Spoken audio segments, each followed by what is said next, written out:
अरे चोरी करके भाग रही थी ये। लेकिन चुराया क्या था इसने?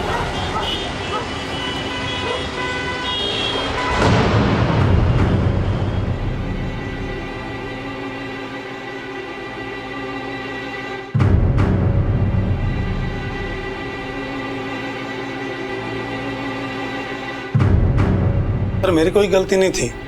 वो लड़की रोड के बीचों बीच भाग रही थी, उसके पीछे कुछ लोग भी थे। मैंने हॉर्न बजाया, बहुत जोर से हॉर्न बजाया, बट लड़की अचानक आ गई। लोग बोल रहे थे कि चोरी करके भागी, बट उसके हाथ में सिर्फ कुरमुरा था। Excuse me, please come. उस लड़की की उम्र कुछ 15-16 साल की है और पिछले 4-5 दिनों से भूखी होगी और ट्रीटमेंट के दरमियान उसके शरीर पर हमें कुछ निशान मिलाए हैं। निशान? जी हाँ। कैसे निशान? जैसे किसी ने उसे मारा पीटा हो।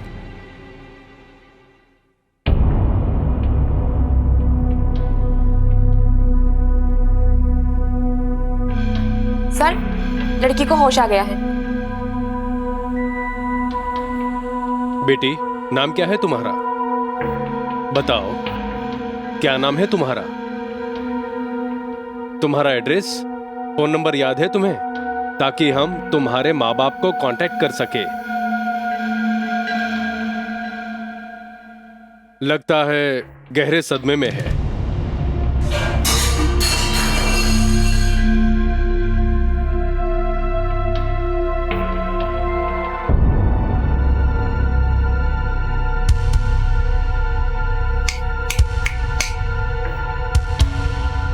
लगता है ये सुन नहीं सकती।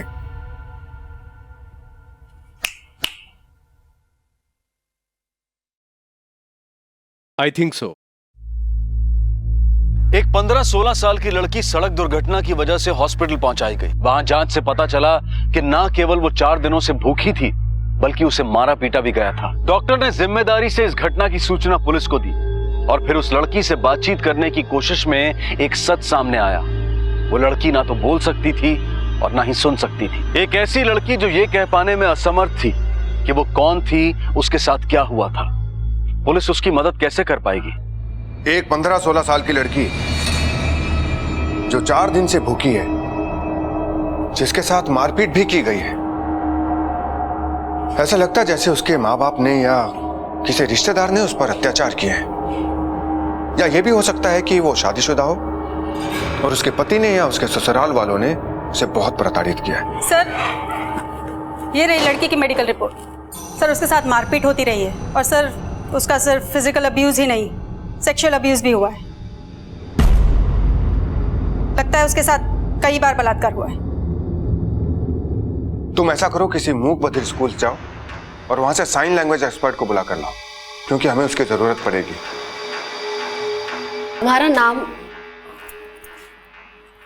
तुम्हारा नाम क्या है? नाम क्या है? तुम कहां से हो? तुम कहां से हो? शहर से, गांव से? सर, शायद इसे साइन लैंग्वेज नहीं आती है। तो अब इससे बात कैसे करेंगे? सर, जो अनपढ़, मूक और बहरे लोग होते हैं वो भी अपने परिवार वालों से कम्युनिकेट तो करते ही हैं। तो मैं कोशिश करती हूँ। तुम्हारा नाम, नाम, नाम, नाम, नाम, नाम। आँख, आँख, नैना, नैना, नैना। काजल, काजल, काजल, काजल, काजल। सर, इसका नाम काजल है। सर, ये लिप मूवमेंट रीड कर सकती है। ये हमें मीरा रोड में मिली थी। इससे पूछे ना कि ये मीरा रोड की है या कहीं बाहर से आई है। हो सकता है ये अपने किसी फैमिली वाले के साथ आई हो, वहां उनसे बिछड़ गई हो और किसी ने इसके गूंगे होने का फायदा उठा लिया हो। तुम्हारा घर, घर कहाँ है? घर कहाँ है? तुम कहाँ रहती हो? सर, जरा मुझे नोटपैड दीजिए।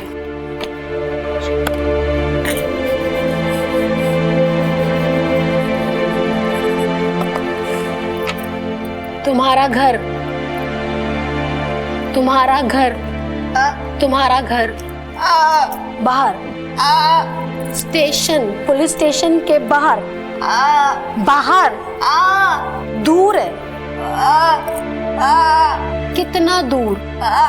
सर इतना बता पा सकती हूँ कि इसका घर बहुत दूर है। इसे पूछे कि ये मीरा रोड में ही रहती है या कहीं बाहर से आई है।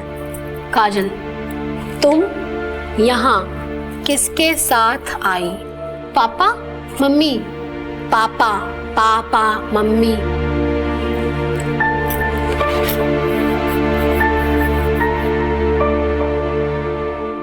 पापा, पापा, मम्मी। पापा, पापा, मम्मी, पापा। इसके हाथ पर चोट के निशान हैं। अब वही दिखाकर इसे पूछे ना, शायद कुछ बताने की कोशिश करे। ये निशान किसने किया?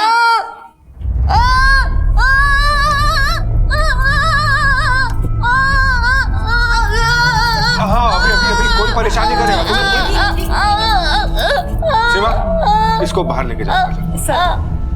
काजल, आओ बाहर चलो।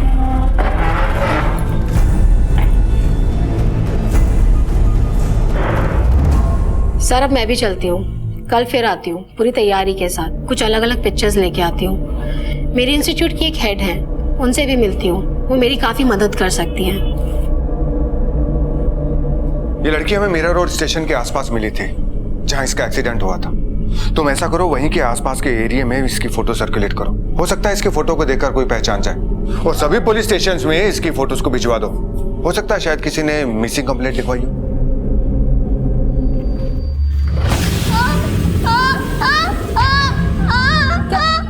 काजल, क्या वो आदमी था? वो आदमी था? तो सर वो उधर देखते। ऐसा मूंछों वाला कोई आदमी ऐसा था? ऐसा ही आदमी था? राणे सर, अपने एरिया में जितने भी हिस्ट्री शीटर्स हैं उनके रिकॉर्ड्स निकालो और उनकी फोटोज इस लड़की को दिखाओ। ये देखो।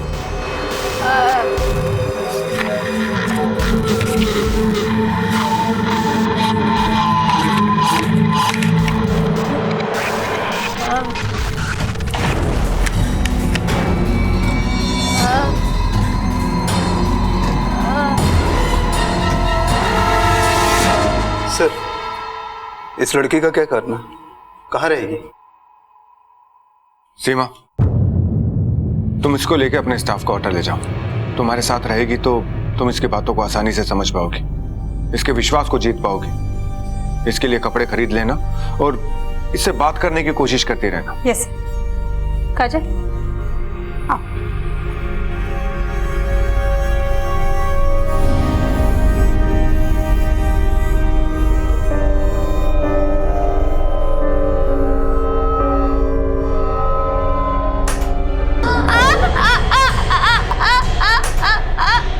क्या हुआ बेटा?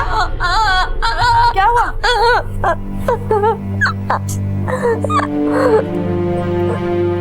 जानती हूँ तो कुछ भी बता नहीं सकती, किसी को तेरी जुबान बनना पड़ेगा।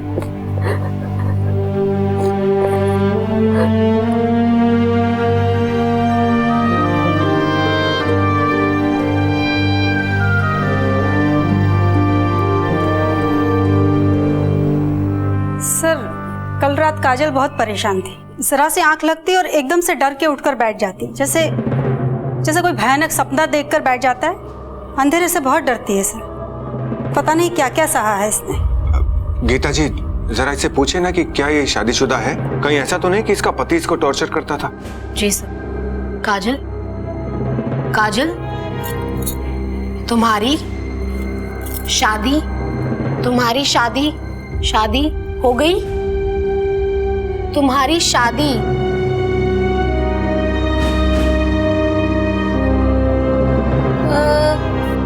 सर शायद इसकी शादी नहीं हुई है। इससे पूछे ना कि ये किस गांव से, किस शहर से, कहां से आई है? काजल,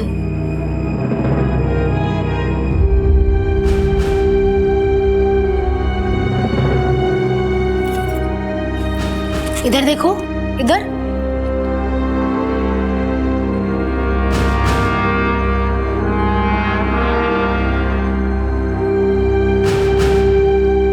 सर शायद इसे कुछ याद नहीं है, शायद ये बड़े शहर की नहीं है सर। मुझे भी कुछ ऐसा ही लगता है कि शायद ये किसी छोटे से गांव से या बहुत ही गरीब घर से है। ये हमें मीरा रोड स्टेशन के बाहर मिली थी। आप इससे पूछिए ना कि ये वहां तक कैसे पहुंची, किसी ऑटो से पहुंची, किसी बस से पहुंची या ट्रेन से पहुंची। काजल,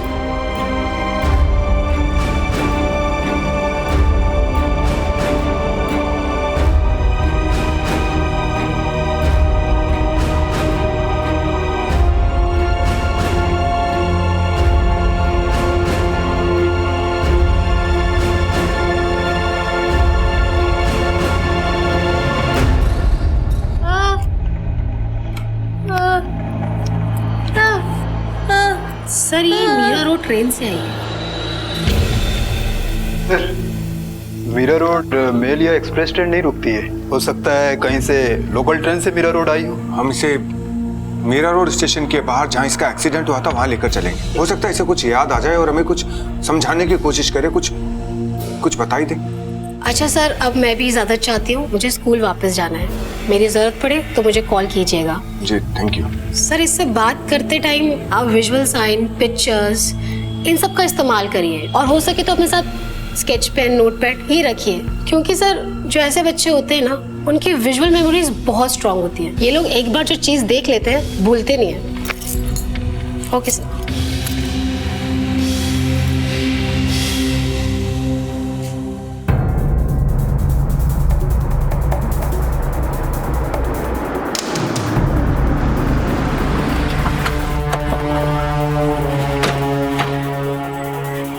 सर, इस लड़की का एक्सीडेंट यहीं पर हुआ था। पास में स्टेशन है। लोगों ने बताया कि वहां से भागकर आई थी, वहीं आसपास कुरकुरे लेकर भागी थी।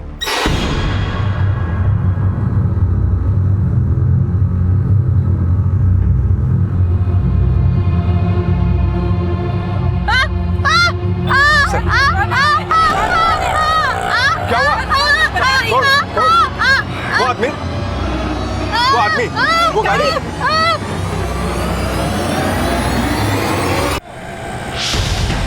जल्दी चलो, उस गाड़ी का पीछा करो।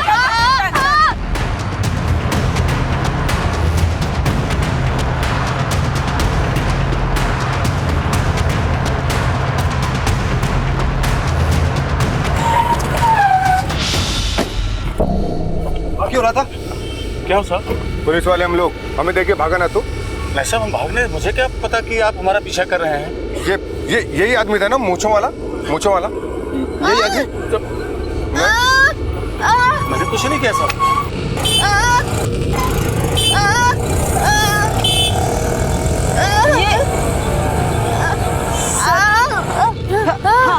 क्या हुआ तुम्हें? इस तस्वीर को देख देख के क्यों चिल्ला रही हो तुम? क्या हुआ? सर, मेरी समझ में नहीं आ रहा है ये क्या बोलना चाहती है। इतना तो समझ में आ रहा है कि ऐसी किसी तस्वीर को जानती है जिसका इस तस्वीर के साथ कनेक्शन है। सर, मीरा रोड स्टेशन पास में है, हम इसे वहां लेके चलते हैं। चलो चलो। चल। काजल यहाँ कब आई थी? यहाँ स्टेशन पे कब आई? सीमा, इससे पूछो कि ये दिन में आई थी कि रात में आई थी? हाँ सर। काजल, दिन में आई थी, दिन में या रात में?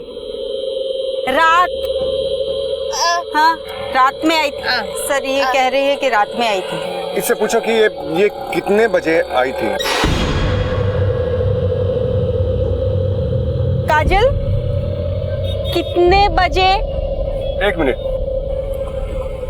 काजल, देखो कितने बजे आई थी? टाइम? नो, नहीं,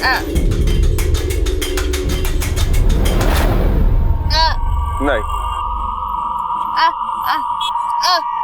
12:30 बजे आई सर। 12:30 बजे बोल रही। कौन सा प्लेटफॉर्म? कौन सा? एक नंबर प्लेटफॉर्म पे खड़ी हुई थी। कहाँ पे आई थी तुम? चार नंबर। राणे? Yes sir. 12 से 1 के बीच में जितनी भी ट्रेन आई थी और गई थी उसका सीसीटीवी फुटेज देखो। इससे पता चल जाएगा कि अकेली आई थी या किसी के साथ आई थी। सर मैंने उस रात का सीसीटीवी फुटेज चेक किया। लड़की विरार से चर्चगेट जाने वाली लास्ट लोकल से आई थी, अकेली थी, बहुत देर तक प्लेटफॉर्म पर बैठी रही, फिर बाहर चली गई।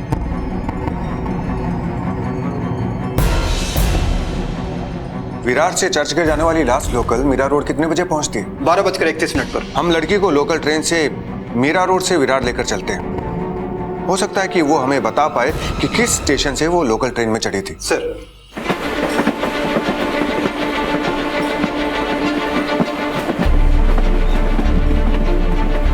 अगला स्टेशन भाईंदर, पुढील स्टेशन भाईंदर।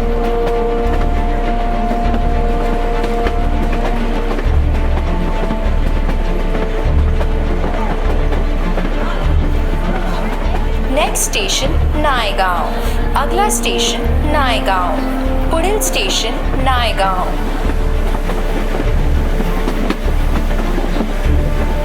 अगला station Vasai road, next station Vasai road, पुढील स्टेशन वसई रोड।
देखो राणे, ऐसे केसेस में हमें बहुत तेज धैर्य से काम लेना पड़ता है। एक लड़की ना बोल सकती है ना सुन सकती है, फिर भी हमें इशारों से बताने की कोशिश कर रही है। वो खुद भी कितना परेशान हो रही है देखो।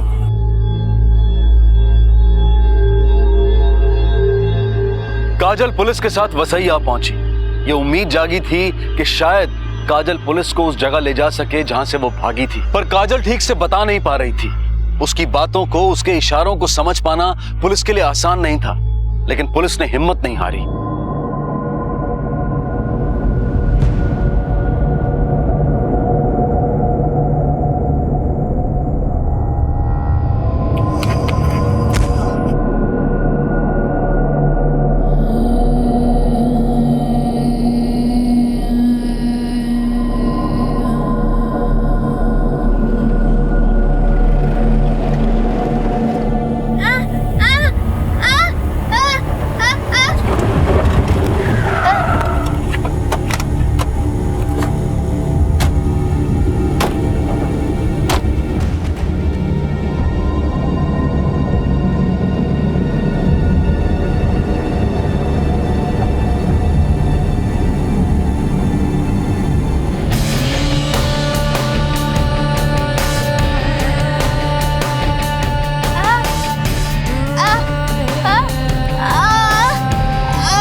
हमें बहुत ही सावधानी से काम लेना होगा। कहीं ऐसा ना हो जो कोई भी अंदर है वो अलर्ट हो जाए और यहाँ से भाग जाए। सीमा, तुम काजल के साथ रहना।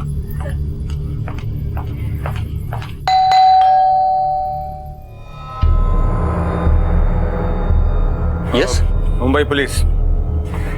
सीमा, काजल को लाओ।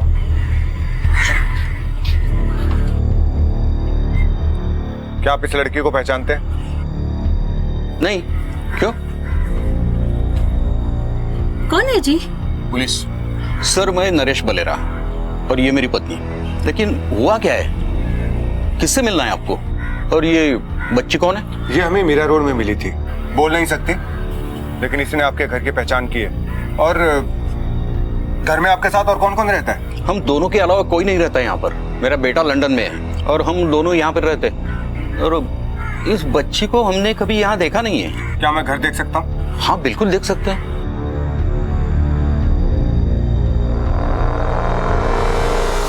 सॉरी सर, लगता है गलतफहमी हो गई है। मुझे तो लगता है ये लड़की पागल भी है और आप लोग पागल लड़की की बात पे यकीन करके किसी भी शरीफ घर में घुसकर पूछताछ करते हो। सॉरी, आपको तकलीफ दी।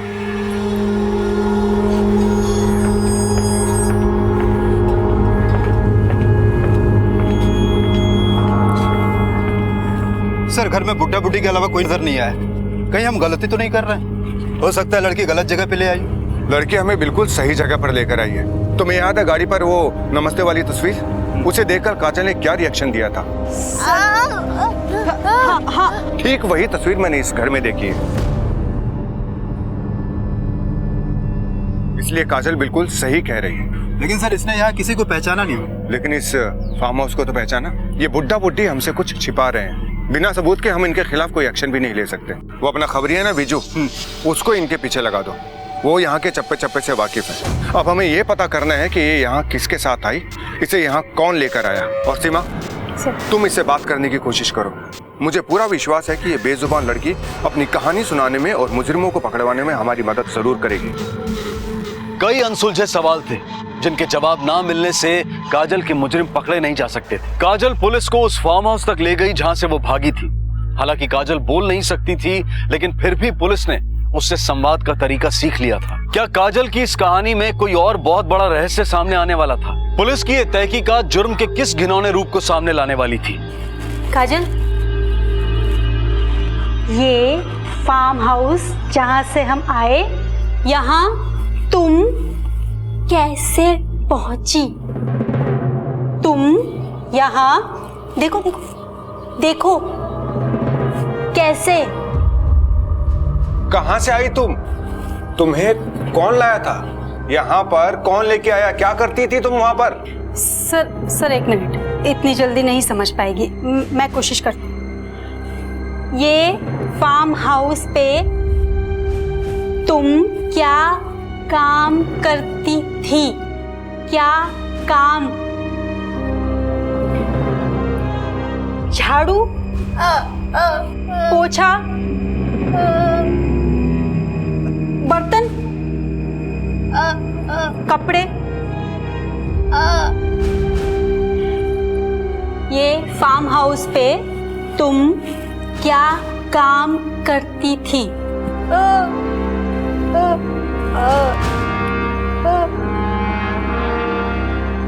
ये क्या कह रही हो तुम? क्या कह रही हो?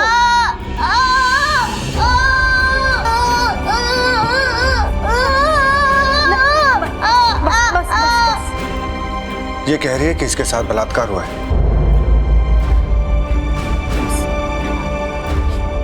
किसने किया ये सब? किसने किया? मूंछ वाला? तुम यहाँ रहती थी?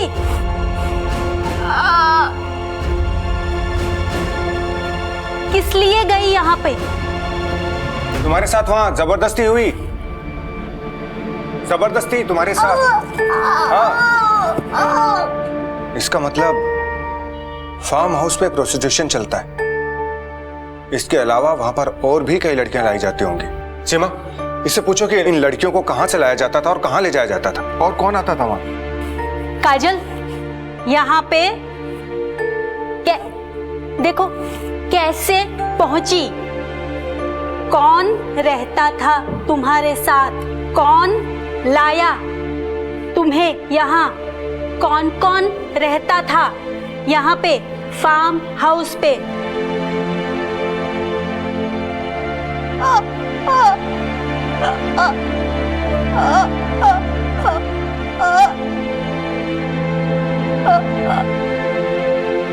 काजल, कौन कौन टॉर्चर करता था? एक आदमी मूंछों वाला, एक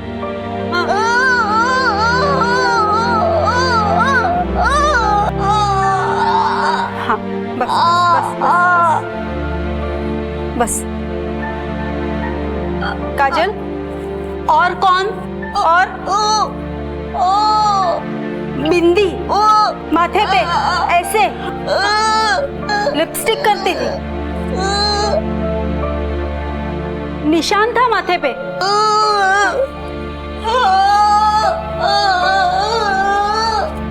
बिंदी वाली मोटी औरत माथे पे निशान, पैसे लेती थी, लेकिन वो यहाँ पे फार्म हाउस पे तो वो मोटी यहाँ पे नहीं, दूर दूर रहती थी। मैं समझ गया कि ये क्या कहना चाह रही है। सीमा, तुम काजल का ध्यान रखो। रानी सर, तुम मेरे साथ चलो। हाँ, बस बस बस। मुझे तो लगा था वो कुछ नहीं बता पाएगी, लेकिन उसने तो जिंदगी भर की कहानी सामने रख दी। माथे पर बिंदी यानी कि एक औरत पैसे लेकर ब्लाउज में रखती है, यानी कि देह का व्यापार करने वाली के पास थी। राणे सर, तुम अपने सारे खबरों को एक्टिवेट कर दो और पता करो कि ये माथे पर चोट के निशान वाली मोटी औरत है कौन, और विजू को इन्फॉर्म कर दो कि वो फार्म हाउस पे नजर रखे, उन बुड्ढा बुड्ढी पे नजर रखे, क्योंकि वो मोटी औरत वहां जरूर आएगी। सर, ये औरत हमसे बचनी नहीं चाहिए। मुंबई जैसे शहर में जिस्म फरोशी का कारोबार करने वालों के बीच से एक ऐसी औरत को ढूंढना था जिसकी पहचान काजल ने बताई थी। तहकीकात के दौरान सिरे से सिरे जुड़ते जा रहे थे और पुलिस ने इस केस की तह तक पहुंचने के लिए अपने पूरे नेटवर्क को एक्टिवेट कर दिया था। लेकिन अभी जिस्म फरोशी का अजीबोगरीब रूप पुलिस के सामने आना बाकी था।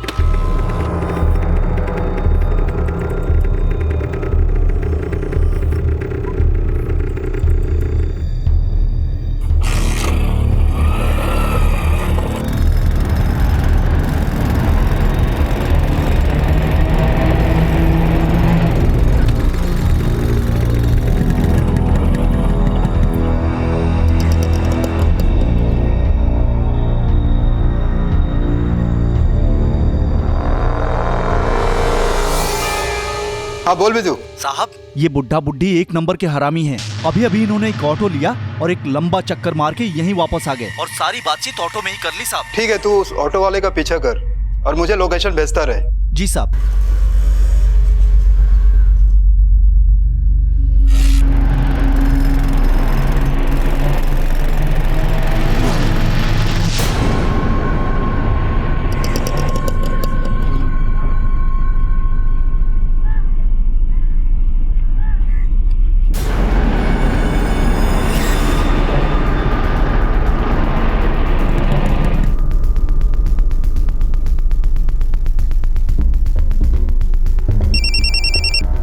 हाँ बोल। सर, ये ऑटो वाला एक दूसरे घर में अंदर गया है। आप यहाँ रेड मारेंगे तो जरूर कुछ न कुछ मिलेगा। चलो इस तरफ आओ दोनों। चलो अंदर देखो, अंदर तलाशी लो। चलो सर, चलो बात। चलो चलो चलो, चलो वहाँ खड़ी हो जाओ। वहाँ पे खड़े हो जाओ।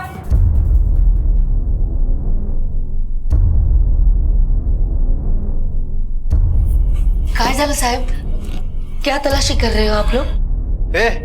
तुम लोग यहाँ क्या कर रही हो? ये औरत तुम लोग से क्या करवाती है? बोलो क्या नाम है? बोलते क्यों नहीं तुम लोग? तुम अंदर जाके तलाशी लो। सर, अरे साहब, क्यों परेशान कर रहे हो? देखो ना, बच्चियां डर रही है।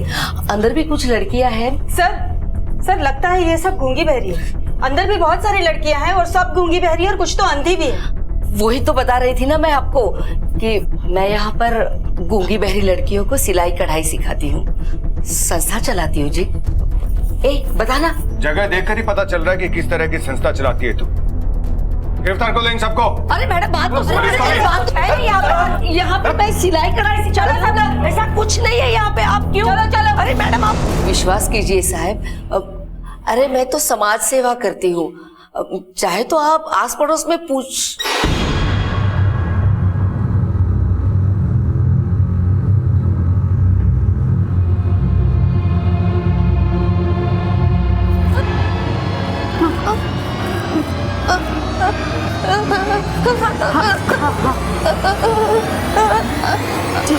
चलो आ जाओ। बेहद चौंकाने वाली बात यह थी कि डॉली के पास ज्यादातर लड़कियां ऐसी थी जो मूक बधिर थी, डॉली ऐसी ही असहाय और मजबूर लड़कियों को इस पेशे में डालती थी जो उसके खिलाफ कभी आवाज ना उठा सके। लेकिन ना बोल पाने के बावजूद भी काजल ने इसके खिलाफ आवाज उठाई और अब पुलिस को उन सभी लड़कियों को इस घिनौने कारोबार से बाहर लाना था। काजल बता नहीं सकती थी कि वो कहां से लाई गई थी। ऐसे में पकड़ी गई लड़कियों में से एक लड़की ऐसी मिली जो काजल को जानती थी और बोल सकती थी। सर, ये नाजिया है। डॉली के वहाँ से हमने जिन लड़कियों को बचाया था, ये उन्हीं में से एक है। सर, ये बोल सुन सकती है और डॉली कस्टमर से इसी से बात करवाती है। बैठो।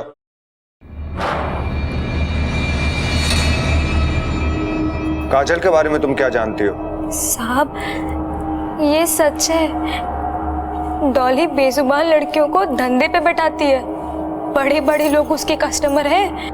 गूंगी, बहरी, ऐसी लड़कियां ना साहब सस्ते में मिल जाती है, इसलिए ज्यादातर डॉली के पास ऐसी ही लड़की मिलती है। कौन लेकर आया था उसे? कादर। अब ये कादर कौन है? ये मेरे को नहीं पता साहब, लेकिन डॉली के लिए लड़कियां वही लेकर आता था। काजल को भी वही लेकर आया था। काजल कब से आई यहाँ? 6 महीने पहले आई थी साहब।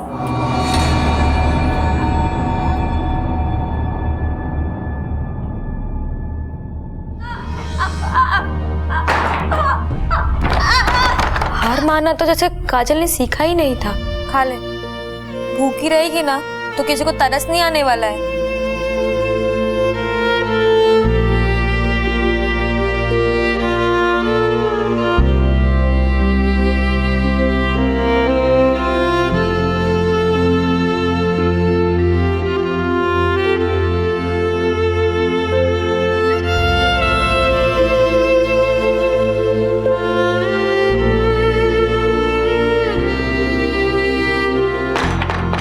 दिन बीतते गए। मजबूरी में काजल ने इस धंधे को अपना तो लिया, लेकिन उसकी आंखों को देखकर लगता कि उसे इंतजार है एक मौके का। सुशील, इन सबको ठीक से टेम्पो में बिठा देना। क्या मटक मटक की चल रही है? फटाफट चलो, जाके बैठो अंदर। और इस नई छोकरी को तो मैं बाद में बताऊंगी। इतना समझाने के बाद भी आज की रात भिखारी जैसे कपड़े पहनकर जा रही है।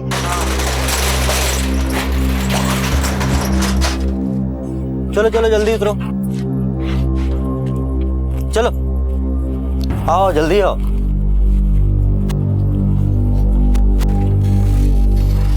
चलो चलो चलो चलो जल्दी चलो। नमस्कार साहब।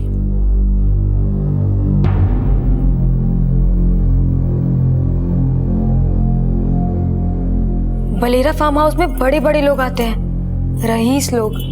वहीं बेचती थी डॉली लड़कियों को। काजल भी वहीं से भागी थी।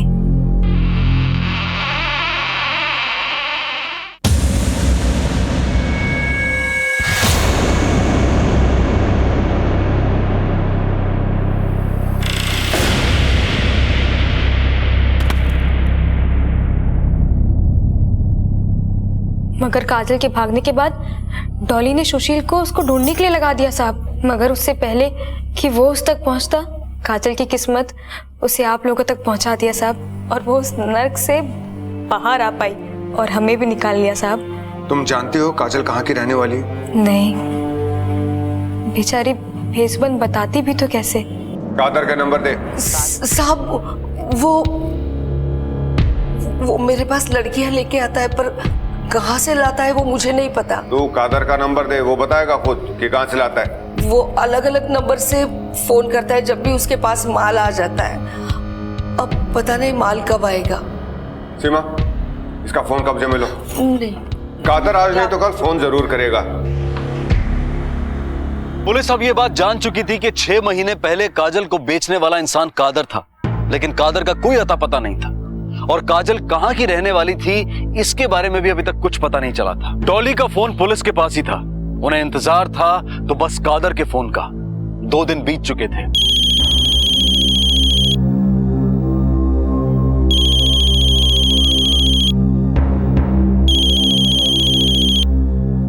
हेलो डॉली।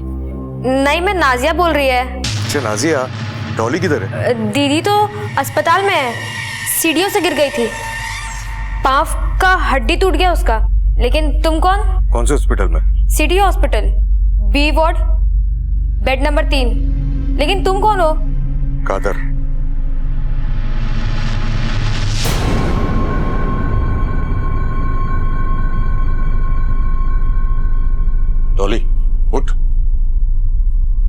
घटना।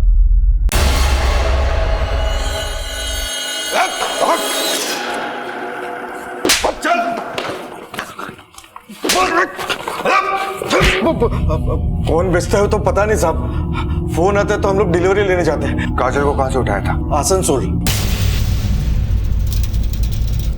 राणे सर, काजल को आसनसोल लेकर चलते हैं। मुझे पूरा विश्वास है कि वो अपने घर तक लेके जाएगी, अपने माँ बाप तक लेके जाएगी, और इस कुत्ते को भी साथ ले लेते हैं। ये हमें बताएगा कि काजल को इसने किससे खरीदा था।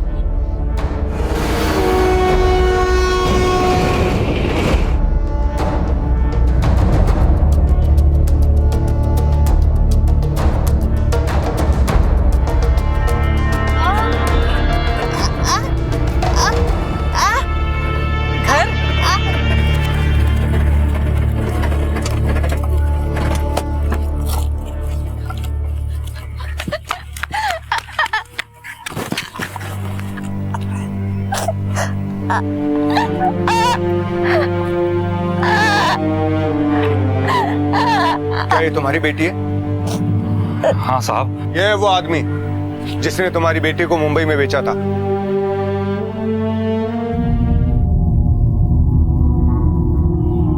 साहब, ये वही आदमी है जिसने इस लड़की को बेचा था।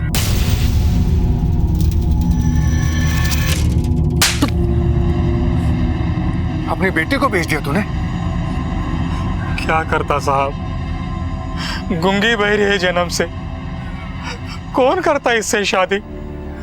तुम्हारे जैसे लोगों को ऊपर वाला औलाद दे क्यों देता है? मुझे क्या पता था कि ये आदमी उसको धंधे पे बिठा देगा।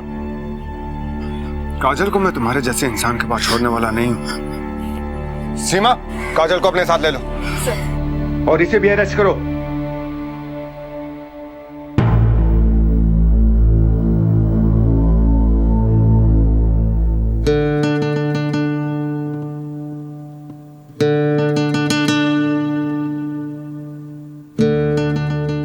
काजल बोल नहीं सकती थी, लेकिन फिर भी उसने अपने आप को डॉली के चंगुल से रिहा कर लिया। इस कहानी ने शोषण के कई चेहरे दिखाए और इसकी शुरुआत हुई काजल के अपने ही घर से। उसके पिता ने उसे बेच दिया क्योंकि उनके लिए लड़की, और वो भी गूंगी और बहरी, एक बोझ थी जिससे उन्होंने छुटकारा पा लिया। और उसे खरीद कर उनकी मजबूरी का फायदा उठाया कादर और डॉली ने। डॉली ने शोषण के लिए ज्यादातर काजल जैसी मूक बधिर लड़कियों को ही ढूंढा था क्योंकि वो उसे सस्ते दामों पर मिल जाती थी। पुलिस ने सही फैसला लिया। एक समाज सेवी संस्था की मदद से डॉली के चंगुल से छुड़ाई गई लड़कियों को जीने का एक और मौका दिया। आखिरकार उनकी जिंदगी में एक नई सुबह आई। अगर ऐसे लोग जो हम में से ही हैं अपनी गंदी सोच पर काबू पा लें तो शायद काजल जैसी लड़कियों का शोषण अपने आप ही बंद हो जाएगा। अब मैं अनूप सोनी आपसे विदा लेता हूं। फिर मुलाकात होगी अगले एपिसोड में एक और चौंका देने वाले केस के साथ। तब तक अपना और अपने परिवार का ख्याल रखें और देखते रहें क्राइम पेट्रोल डायल 100। सबक एक को, सीख हम सबको। जय हिंद।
चे दीदी, आपका फेवरेट शो अभी स्टार्ट हुआ है, चलो।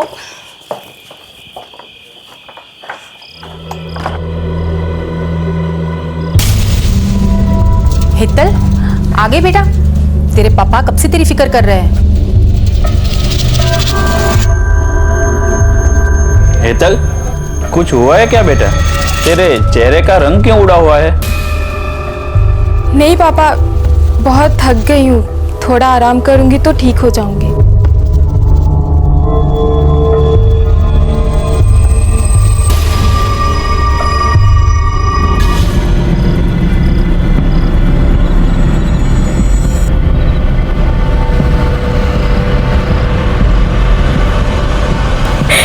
सॉरी मम्मी, सॉरी पापा।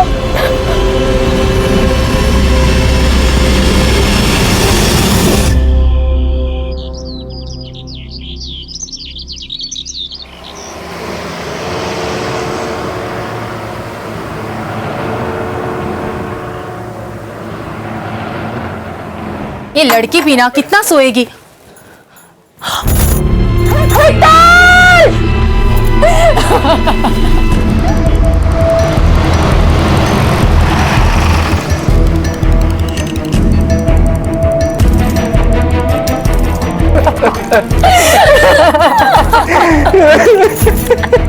लड़की ने इस पंखे से लटक कर सुसाइड किया सर। कोई सुसाइड नोट नहीं मिला, बस इतना पता चला है कि कल रात को किंजल नाम की किसी सहेली के घर से पढ़ाई करके लौटी थी और कुछ परेशान थी। कहाँ रहती है किंजल? ये क्या कह रहे हैं आप? हेतल हमारे यहाँ नहीं आई थी, बल्कि किंजल उसके घर गई थी उसके जन्मदिन पर। किंजल कहाँ है? बुलाइए उसे। देर रात से आई है तो सो रही है, बुलाती हूँ।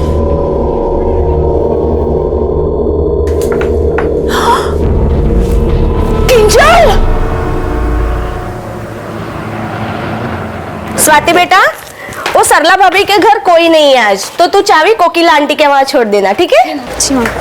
नमस्ते आंटी। मामा, ये निशा है, मेरी कॉलेज फ्रेंड, मैंने बुलाया था साथ में कॉलेज जाने के लिए। ठीक है बेटा, मैं चलती हूँ। ओके, बाय बाय बेटा। बाय बाय मामा।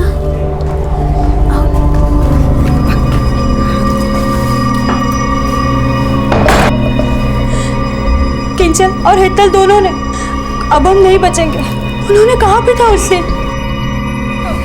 दूर हटो। अच्छा नहीं किया तुम दोनों ने हमारे साथ, दोस्ती ना तुम हमारी, हमें माफ कर दो प्लीज। जानबूझकर नहीं किया हमने कुछ, मजबूरी थी हमारी और कोई रास्ता नहीं था हमारे पास। प्लीज हमें माफ कर दो।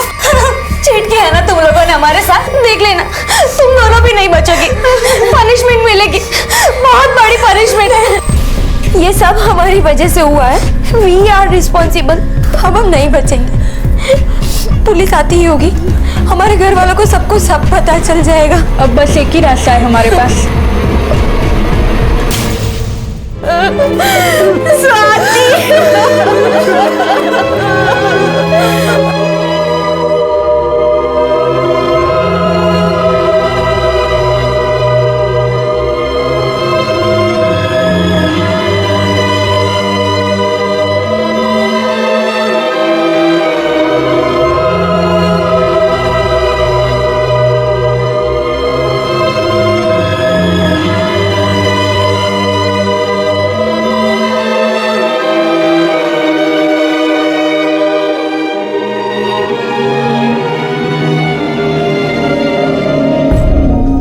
अहमदाबाद के अलग अलग इलाकों में रहने वाली 4 लड़कियों ने आत्महत्या की थी, लेकिन ना तो कोई सुसाइड नोट मिला था और ना ही कोई साफ वजह दिखाई दे रही थी। पुलिस ने उनके दोस्तों, टीचर्स और हर उस इंसान से बात की जो उन्हें जानता था या किसी ना किसी तरह से उनसे जुड़ा हुआ था, और इसी पूछताछ के दौरान उनके हाथ एक सुराग लगा जो शायद अब तक के इस ब्लाइंड केस को एक दिशा दे सकता था।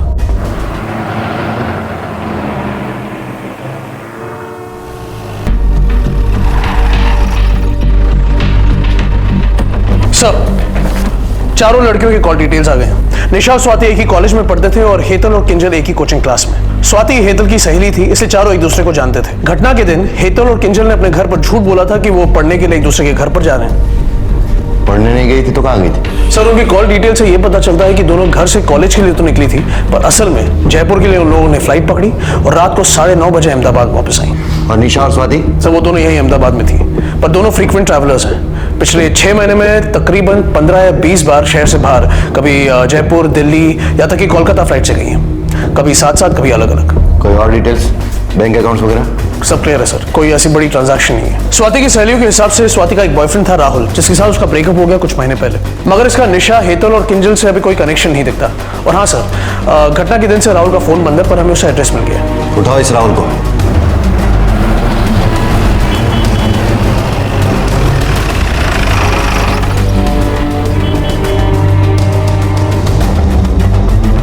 राहुल तो 2 दिन से घर ही नहीं आया और इसका फोन भी स्विच ऑफ आ रहा है। और वैसे भी वो अक्सर 2-4 दिन के लिए अपने दोस्तों के घर पे रहता है। लेकिन बात क्या है, क्यों ढूंढ रहे हो राहुल को? वो आपको जल्दी पता चल जाएगा। उसकी कोई फोटो मिलेगी?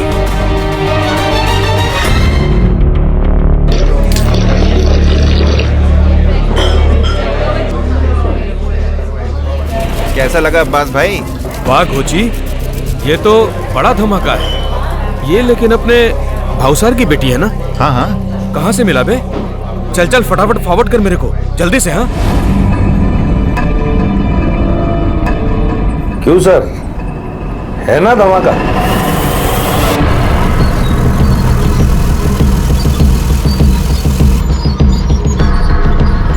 અમદાવાદની ગોરી છોકરીઓના કાલા કારનામાનો પહેલો કિસ્સો, બાકી કિસ્સા કાલથી રોજ.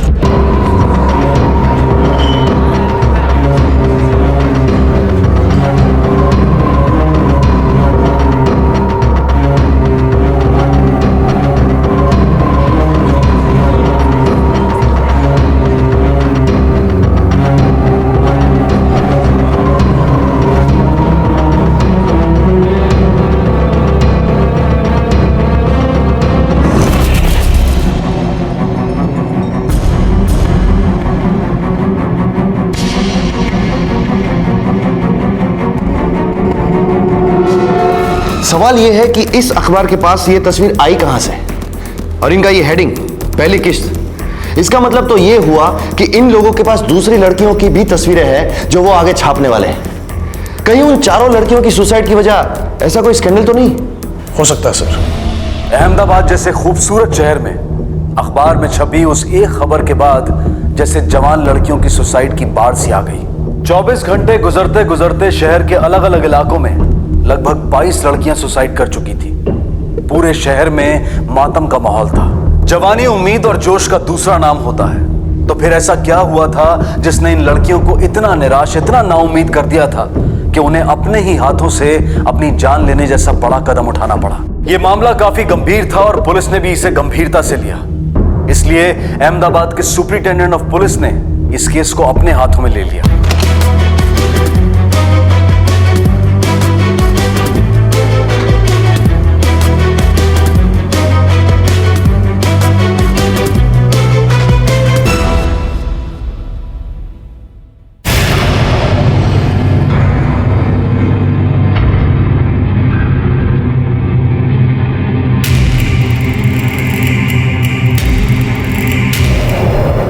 सर, उस खबर के छपने के बाद से अब तक शहर के अलग अलग एरियाज में कुल मिलाकर 22 लड़कियां सुसाइड कर चुकी हैं। इन सभी लड़कियों को 5 ग्रुप में बांटा जा सकता है। हर ग्रुप में 3 से 5 लड़कियां होगी, सब एक दूसरे से कनेक्टेड, आपस में सहेलियां थी या सहेली की सहेली। कुछ कॉलेज में साथ पढ़ा करती थी तो कुछ कोचिंग क्लासेस में। सर, डिटेल इंक्वायरी के बाद हमें पता चला है कि सभी लड़कियां फ्रीक्वेंट ट्रैवलर्स थी और रेगुलर बेसिस पर गुजरात और देश के अन्य बड़े शहरों में आया जाया करती थी, लेकिन इनके घर वालों को कुछ पता नहीं। सर, इस मास सुसाइड से 3 दिन पहले मेरे एरिया में भी 4 लड़कियों ने सेम कंडीशन में सुसाइड किया है सर। सर, ये लड़कियां भी फ्रीक्वेंट ट्रैवलर थी, उनके बैंक अकाउंट में भी कुछ नहीं मिला और उनकी एक्टिविटीज के बारे में उनके माँ बाप को कुछ नहीं पता था। सर, ये 4 लड़कियां और उसके बाद सुसाइड करने वाली लड़कियों को सिर्फ एक ही चीज जोड़ती है और वो है राहुल नाम का एक लड़का। सर, राहुल पहले हेतल का बॉयफ्रेंड था और उसके बाद उसका अफेयर भावसार की लड़की रिद्धि के साथ था। सर, ये लड़का हेतल के सुसाइड के दिन से ही कहीं गायब है। अभी तक उसकी कोई लीड नहीं मिली। और जिस पेपर में इनकी न्यूज छपी थी, सर, उसके रिपोर्टर और एडिटर को हमने हिरासत में ले लिया है। सर, वो अपना गोची है ना, जो घंटा घर 4 रास्ता पे चाय की दुकान पे काम करता है। अक्सर छोटी मोटी खबरें वही मुझे देता है और ये एमएमएस भी उसी ने मुझे दिया था, तो हमने स्टील करके छाप दिया। सर वो मशहूर समाज सेवी भावसार भाई की बेटी थी, तो हम लोगों ने सोचा कि बड़े घर की बेटी है, खबर छाप देंगे तो हमारे अखबार की बिक्री भी ज्यादा हो जाएगी। ये पहली किस्त से क्या मतलब है तुम्हारा? और भी एमएमएस है तुम्हारे पास? नहीं सर, मेरे पास तो नहीं है, लेकिन वो गोची बोल रहा था कि उसके पास और भी है।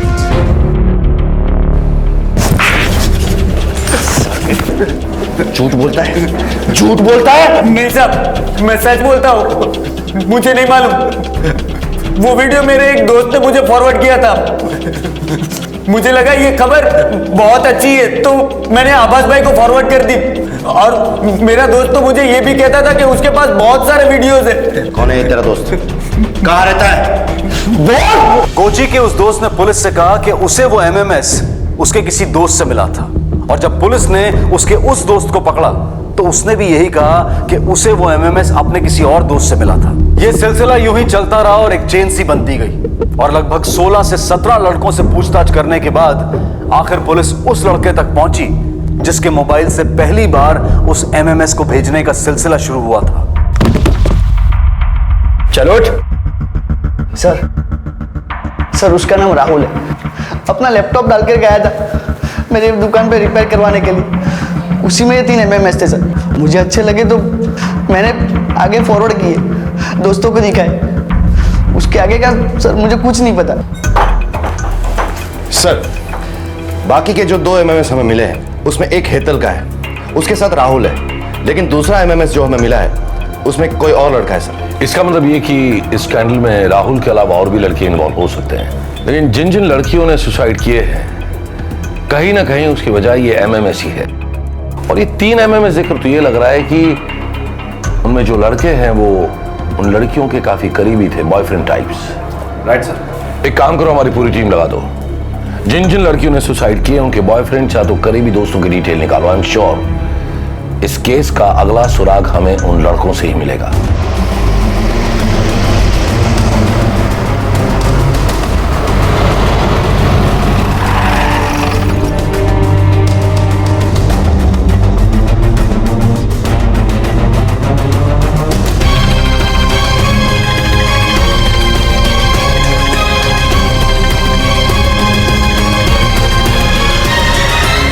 पुलिस की एक बड़ी टीम हर उस लड़के की तलाश में जुट गई जो किसी भी तरह से इन लड़कियों के करीब था। दोस्तों, घर वालों, रिश्तेदारों, सबसे पूछताछ की गई। काम आसान नहीं था लेकिन जरूरी था, क्योंकि पुलिस को अकेला यही एक रास्ता दिखाई दे रहा था जिस पर वो आगे बढ़ सकते थे, और उनकी ये सोच सही साबित हुई। कई लोगों से पूछताछ करने के बाद जो सच पुलिस के सामने आया उसने इस केस की गंभीरता को और भी बढ़ा दिया। पुलिस को पता चला कि सुसाइड करने वाली हर लड़की का कभी ना कभी कोई बॉयफ्रेंड या प्रेमी जरूर रहा था। उनके इन्हीं प्रेमियों ने उन्हें धोखे से नशा कराकर उनके साथ संबंध बनाए, और उनके ही किसी साथी ने उनकी इस घृणित हरकत को कैमरा में कैद कर ये एमएमएस बनाए। सर, जिन लड़कियों ने सुसाइड किया था उन सबके बॉयफ्रेंड्स ने उन्हें ड्रग्स देकर एमएमएस बनाया। सर, इंट्रोगेट करने के बाद हमें यह पता चला है कि एक लड़का किसी दूसरे लड़के को हायर करता था। एमएमएस बनाने के बाद उसे पैसे मिल जाते थे और वो दूसरे किसी नए लड़के को हायर करता था। और सर, सबसे इंटरेस्टिंग बात यह है कि इस पूरी चेन की सबसे पहली कड़ी है राहुल। उसी ने पहले लड़के को हायर किया था। इसका मतलब जब तक हम इस राहुल को नहीं ढूंढ लेते ये केस आगे नहीं बढ़ेगा। Yes sir. Sir, Kalupur station के पास नाले में राहुल की लाश मिली। व्हाट? यस सर, चाकू से गोद कर उसे मारा गया है। तलाशी के दौरान कालूपुर पुलिस को उसकी जेब से एक सिम कार्ड मिला जो उसके नाम पे रजिस्टर्ड है। सर, कॉल रिकॉर्ड में सिर्फ एक लैंडलाइन नंबर मिला है जहां से उस सिम कार्ड पर कॉल आते और जाते थे। अब तक हमारी पूरी इन्वेस्टिगेशन सिर्फ और सिर्फ एक ही शख्स की तरफ जा रही थी, राहुल। राहुल के खून के पीछे 2 पॉसिबिलिटीज हो सकती है। एक, या तो उसे उसी की शिकार हुई किसी लड़की या उसके करीबी ने मार दिया हो, और दूसरा, शायद इस एमएमएस गिरोह का सरगना राहुल नहीं बल्कि कोई और है, और जिसने अपना राज खुल जाने के डर की वजह से राहुल को अपने रास्ते से हटा दिया हो। वो जो दूसरी सिम से लैंडलाइन नंबर मिला है, किसका है वो? दरअसल ये नंबर एसजी हाईवे एरिया के पब्लिक फोन का है। काफी बिजी चौराहा है ये। यहाँ बाकी दुकानों के साथ एक बड़ा और फेमस कोचिंग सेंटर भी है। वहीं दीवार पे ये फोन लगा है। ये एरिया लड़के और लड़कियों का मीटिंग पॉइंट है सर। एक इंपॉर्टेंट बात हमारे सामने ही है जिस पर हमने अब तक ध्यान नहीं दिया। व्हाट? जितनी भी लड़कियों ने सुसाइड किया है उनका कोई ना कोई कनेक्शन इस कोचिंग क्लास के साथ था। या तो वो यहाँ पढ़ती थी, या पहले पढ़ चुकी थी, या फिर किसी की सहेली या बॉयफ्रेंड यहाँ पढ़ता था। और वो फोन भी इसी एरिया में लगा है सर। मतलब उस पीसीओ बूथ पर फोन करने के लिए राहुल का इस सेपरेट सिम का यूज करना, मतलब इससे साफ जाहिर होता है कि राहुल के लिए ये नंबर बहुत ही खास था। और अगर हम ये मान लेते हैं कि इस एमएमएस गिरोह का सरगना राहुल नहीं बल्कि कोई और है, तो इस पीसीओ बूथ के नंबर का इस्तेमाल वो अपने और गैंग मेंबर्स के साथ कांटेक्ट करने के लिए करता होगा। परमार, तुम एक काम करो, तुम अपनी एक छोटी टीम बनाओ और सिविल में उस पीसीओ बूथ के आसपास तैनात रहो। हम राहुल के इस दूसरे नंबर से उस पीसीओ बूथ पर फोन करेंगे और जो कोई भी फोन उठाकर हमसे बात करेगा वही तुम्हारा शिकार होगा, एमएमएस गिरोह का बॉस। सर, अब ये एमएमएस किंगपिन हमसे ज्यादा दूर नहीं।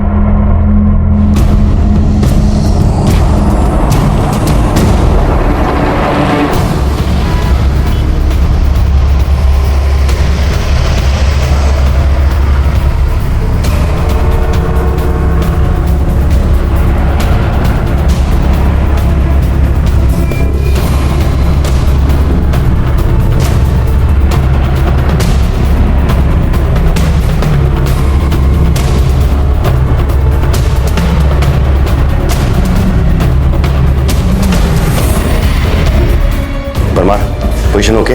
Yes sir. We are ready sir.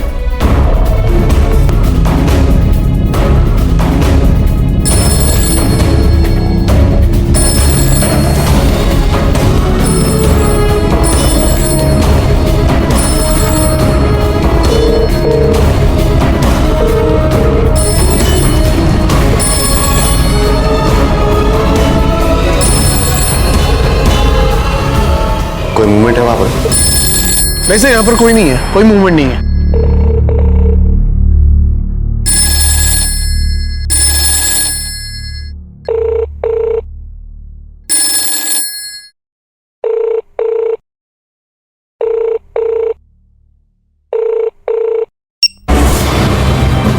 Parmar, किसी ने फोन उठाया, गिरफ्तार करो उसे। सर, पर यहाँ पर कोई नहीं है। लेकिन कॉल तो रिसीव हुई है, किसी ने उठाया फोन। सर, मैं फोन बूथ के सामने खड़ा हूं, वहां पर कोई नहीं है।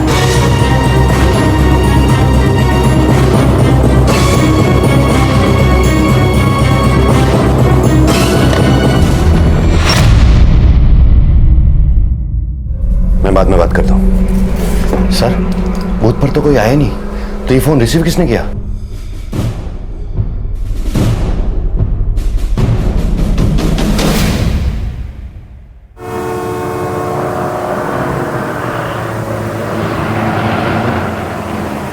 जैसे परमार ने बताया था कि जिन जिन लड़कियों ने सुसाइड किया वो सारी की सारी लड़कियां किसी न किसी तरह से उस कोचिंग क्लास के साथ जुड़ी हुई थी। Yes sir. तो हो सकता है कि इस वक्त भी उस कोचिंग क्लास की कोई ना कोई लड़की एक्टिव हो। You are right sir. एक काम करो, उन सारी लड़कियों की जन्म कुंडली निकालो, बैंक रिकॉर्ड्स, उनके टेलीफोन रिकॉर्ड्स और उनसे जुड़ी हुई सारी डिटेल्स मुझे चाहिए इमीडिएटली। पुलिस टीम ने उस कोचिंग क्लासेस में पढ़ने वाली कुल 250 लड़कियों की एक लिस्ट तैयार की और सभी की डिटेल्स को बारीकी से चेक किया गया। उनके बैंक अकाउंट, मोबाइल पर हुई उनकी बातचीत के रिकॉर्ड्स, पिछले 6 महीनों के दौरान उनके सेल फोन की लोकेशन, इन सभी के बेसिस पर 2 लड़कियां सामने आईं जिन पर इस तरह की एक्टिविटीज में शामिल होने का शक जा रहा था। ये लड़कियां भी आत्महत्या कर चुकी लड़कियों की तरह फ्रीक्वेंट ट्रैवलर्स थी और पिछले 6 महीनों में कई बार शहर से बाहर गई थी। शालिनी और मेघा सर, उसी कोचिंग में सेकंड ईयर साइंस स्टूडेंट, आपस में सहेलियां भी है और दूसरे विक्टिम्स की तरह वो फ्रीक्वेंट ट्रैवलर भी है। इन दोनों के फोन को सर्वेलेंस पे लो, 24 घंटे नजर रखो इन दोनों पर। Yes sir.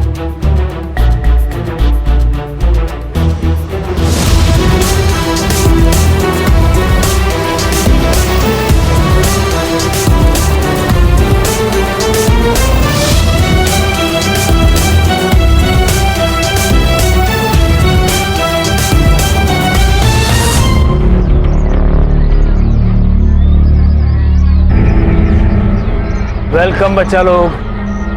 क्या लोग है?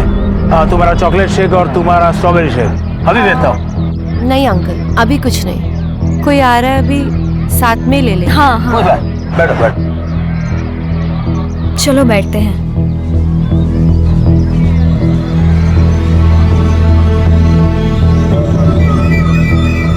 हाय hi, how are you? We are fine. Fine. तू बता कैसी है, कैसे चल रहे हैं स्टडीज? बहुत अच्छी।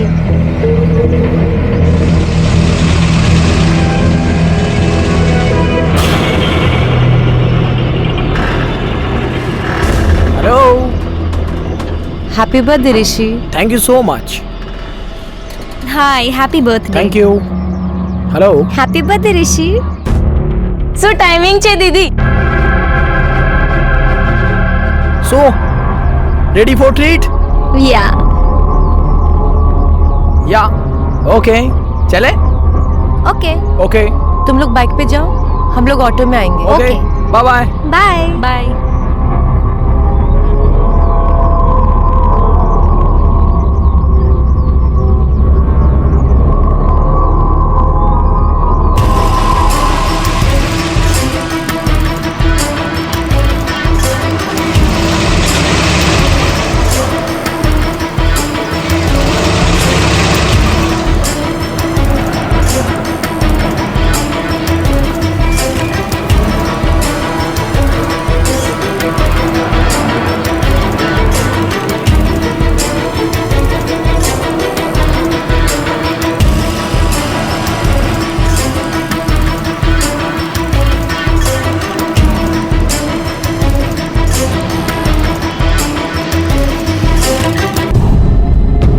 सर, वो लड़का उस लड़की के साथ गांधीनगर एरिया की तरफ बढ़ रहा है। राहुल उनका पीछा कर रहा है। तुम भी अपनी एक टीम लेकर निकलो।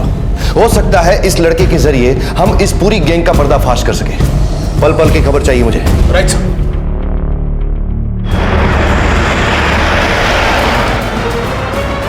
राहुल, तुम उन पर नजर रखो। हम निकल चुके हैं, तुम्हें जल्दी ज्वाइन करेंगे।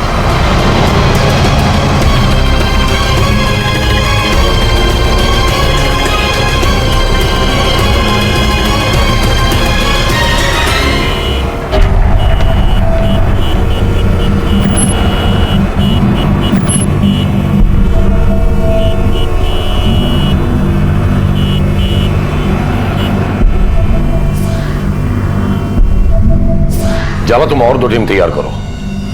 हमें पता नहीं ये गिरोह और कितना बड़ा है। Yes sir. Hello. What? Oh no. क्या हुआ जाला? सर, रावल की बाइक रास्ते में खराब हो गई। We lost the track of that boy. और परमार की टीम? सर, वो तो अभी तक रावल तक पहुंची ही नहीं।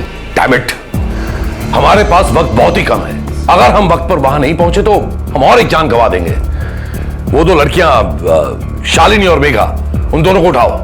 आई एम श्योर उन दोनों लड़कियों को इस लड़के के बारे में कुछ न कुछ पता होगा। क्विक। Yes sir.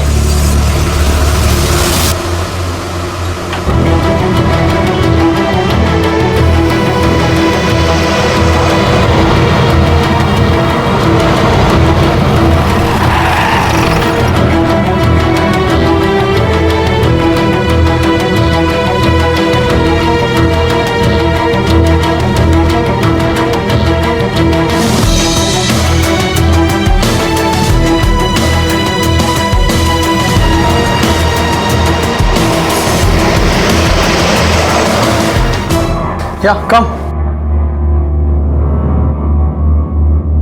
ऋषि, तुम्हें ये होटल थोड़ा अजीब नहीं लग रहा? हाँ यार, आई नो ये थोड़ा टैकी सा तो है। एक्चुअली क्या है ना, ये मेरे फ्रेंड का होटल है, सो मुझे यहाँ अच्छा खासा डिस्काउंट मिल जाता है।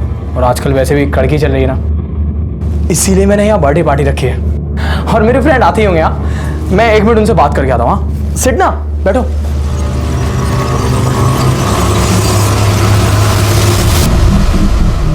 सर, ये तो हिमानी है, हेतल की छोटी बहन।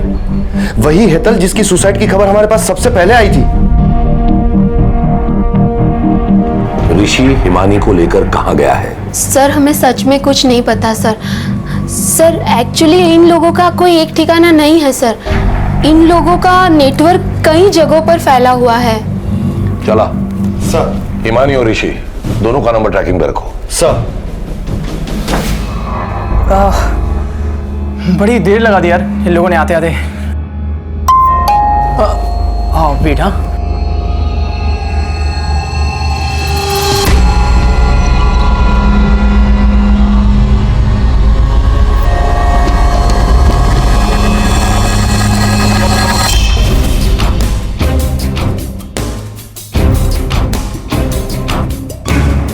Yes, sir, we are trying our level best. Sir.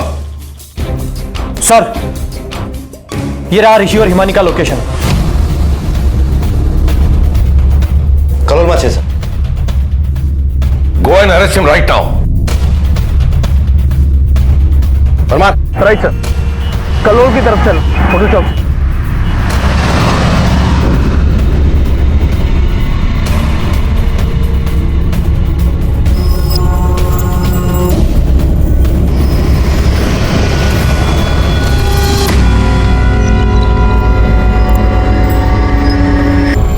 हे, क्या हुआ? पता नहीं, थोड़ा डिजी सा लग रहा है। हाँ एक्चुअली हो रहा होगा यार, हम इतनी लंबी राइड लेके आ रहे हैं ना धूप में, इसलिए। हाँ शायद।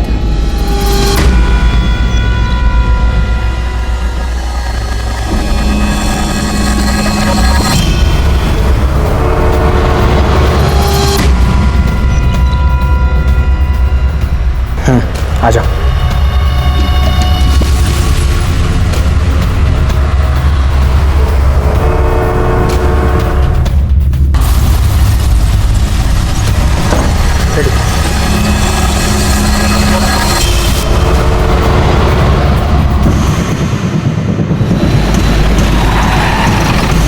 सर यही है होटल, चल। किधर है वो दोनों? हाँ? किधर है वो दोनों? सर ऊपर रूम नंबर 104 में। इसको लेके जाए।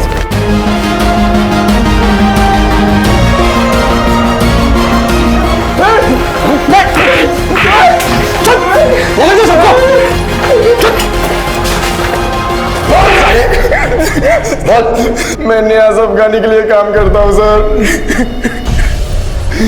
पहले मैं एमएमएस बनाकर राहुल को सेंड करता था, लेकिन राहुल के मर जाने के बाद मैं डायरेक्ट एमएमएस अफगानी सर को सेंड करने लगा। अब तक मैंने 7 लड़कियों के साथ एमएमएस बनाए और 4 लड़कों को हायर किया। ये अफगानी एमएमएस का क्या करता है? सर वो मुझे नहीं पता और ना ही मैंने कभी पूछा। मैं तो सिर्फ पैसे के लिए करता तो। चंद पैसों के लिए तूने मजबूरों की जान ले ली, जिंदगी बर्बाद कर दी उनकी। बता बता कौन है अफगानी, कहाँ मिलेगा? वो ऐसी आईने के बाद सर जो फूट बैठे ना, उसका मालिक है। उठाना फोन, कहाँ अटका है?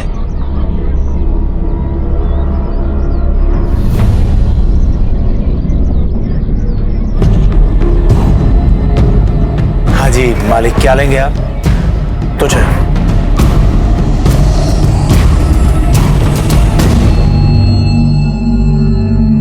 अमीर बनना था मेरे को, एकदम जल्दी। और ये नाश्ता पानी का दुकान चलाकर अमीर नहीं बन सकता। तो अक्सर अपने दिमाग में तिकड़ में फिरता रहता था अमीर बनने की। फिर एक दिन एक दोस्त ने मुझे अचानक बताया कि वैश्या नहीं, होटल लाइन में उसे कॉल गर्ल कहते हैं। मेरी होटल में रोज आती हैं ऐसी लड़कियां। एक रात का 50-60 हजार रुपया आराम से लेकर निकलती है। मेरी होटल में एक एनआरआई आकर ठहरा है, उसे लड़की चाहिए, लेकिन उसकी शर्त यह है कि उसे कॉल गर्ल नहीं, कॉलेज की यंग लड़की चाहिए, एकदम फ्रेश माल। और ऐसा एक नहीं, ऐसे तो कई आते हैं रोज मेरी होटल में। अगर लड़कियां हो तो लाखों के नहीं, करोड़ों के वारे न्यारे हो सकते हैं।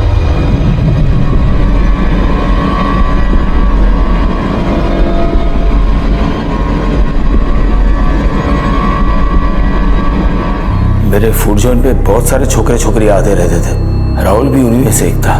बड़ा हैंडसम लड़का था राहुल। अक्सर अलग अलग लड़कियों के साथ आता रहता था, उनको खिलाता था, पिलाता था। पैसे नहीं थे उसके पास, तो उधार में ही सब कुछ चलता था। मेरे दिमाग में आइडिया आया कि क्यों ना राहुल को ही पटाकर उसी की किसी गर्लफ्रेंड को उस होटल पे भेजा जाए, उस एनआरआई के पास। एक दिन का 1 लाख रुपया मैंने मैंने बात की राहुल से। क्या बकवास कर रहे हो आप? दिमाग खराब हो गया है क्या आपका? मैं अपनी गर्लफ्रेंड के साथ ऐसा करूंगा? अबे यार, तेरे को कहाँ शादी बनानी है सबके साथ? ऐसी तो करना है। अब साथ में थोड़े पैसे मिलते हैं तो क्या दिक्कत है? मैंने 10,000 रुपए दिए राहुल के हाथ में, पेश की, बोला और भी दूंगा। राहुल भी लालच में आ गया। मैंने राहुल को छोकरी के साथ होटल में बुलाया।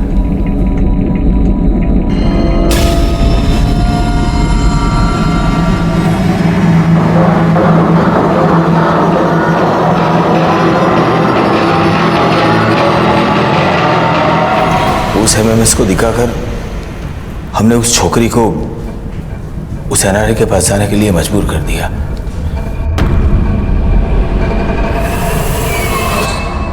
एक ही घंटे में छोकरी वापस आ गई। मुझे 1 लाख रुपए मिले, इसमें से 25,000 मैंने राहुल को दे दिए। किसी को शक ना हो इसलिए मैं एजी हाईवे के पब्लिक फोन से बात करता था, जिसकी एक लाइन मैंने अपनी दुकान में ले ली थी। मेरा और राहुल दोनों का लालच बढ़ता ही गया। मैंने सोचा एक बार हो या बार बार हो, क्या फर्क पड़ता है। तो मैंने राहुल को बोला कि और भी लड़कों को ले आए। सब कुछ ठीक ठाक चल रहा था। तभी अचानक एक दिन एक एमएमएस लीक हो गया। ये धंधा जो मैंने इतना दबा छुपा कर रखा था, अचानक से हेडलाइन मिल गया।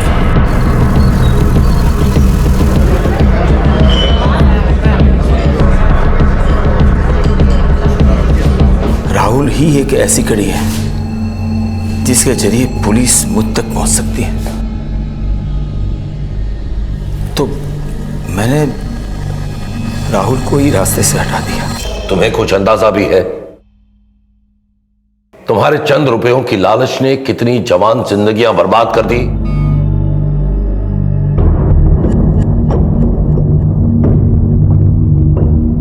इस अपराध की गुत्थी ने सुलझने के बाद भी समाज और प्रशासन दोनों को शर्मसार करके रख दिया। प्रशासन को इसलिए क्योंकि इतना बड़ा गैंग, इतना बड़ा रैकेट ठीक उनकी नाक के नीचे चल रहा था और इसके बावजूद उन्हें इसकी भनक तक नहीं थी। और समाज को इसलिए क्योंकि भाई दूज और रक्षाबंधन जैसे त्योहार मनाने वाला हमारा समाज ऐसे भाइयों, ऐसे बेटों, ऐसे पुरुषों को जन्म दे रहा था जो अपनी बहनों की रक्षा की कस्में खाते हैं लेकिन दूसरों की बहनों के लिए खतरा बन जाते हैं। अब समय आ गया है कि हम अपनी बेटियों को खुद अपनी रक्षा करना सिखाएं और बेटों को सीख दें कि वो समाज की दूसरी लड़कियों के साथ भी उसी तरह से पेश आएं, उनके साथ वैसा ही सुलूक करें जैसा वो अपनी बहनों के लिए चाहते हैं। हम उम्मीद करते हैं कि हमें इस तरह की कहानी दोबारा कभी देखने को न मिले। इसी विचार के साथ मैं अनूप सोनी आपसे विदा लेता हूं। फिर मुलाकात होगी अगले एपिसोड में एक और चौंका देने वाले केस के साथ।